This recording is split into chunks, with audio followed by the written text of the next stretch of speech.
celebrating Pongal at my hometown.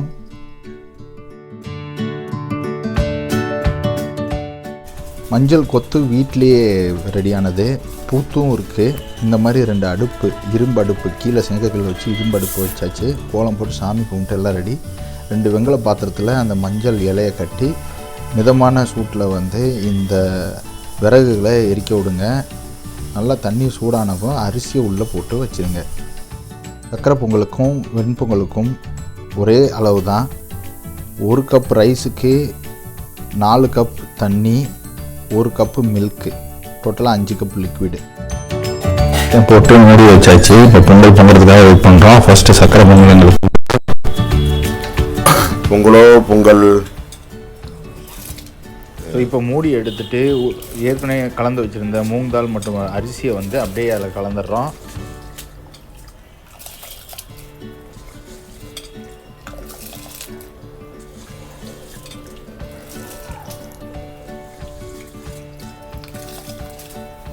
Pongal அது முங்கிருச்சு. இப்போ நாங்கள் மில்கை ஊற்றியாச்சு. 2 இதுலையுமே ஈவனாக ஊற்றிட்டோம்.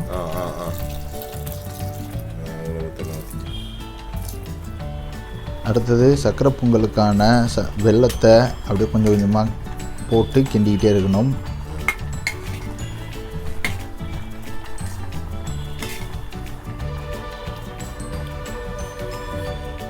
அளவு துருவுன தேங்காயை அப்படியே நீங்கள் போட்டு அப்படியே கிண்டிக்கிட்டே இருங்க.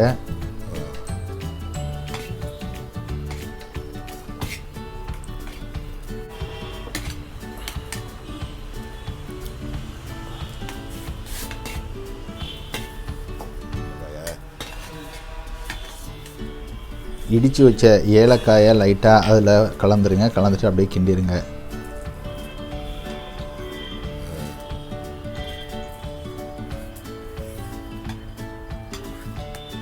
பொங்கல் இப்போ ரெடி ஆயிடுச்சு.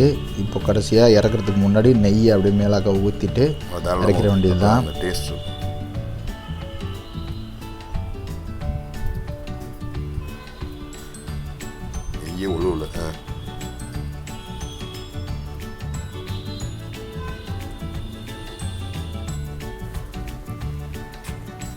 பொங்கல் ரெடி. விறகெல்லாம் அப்படியே நல்லா ஆஃப் ஆயிருக்கான்னு பார்த்துட்டு சூடாக இருக்கும் பாத்திரம் அப்படியே இறக்கிடுங்க.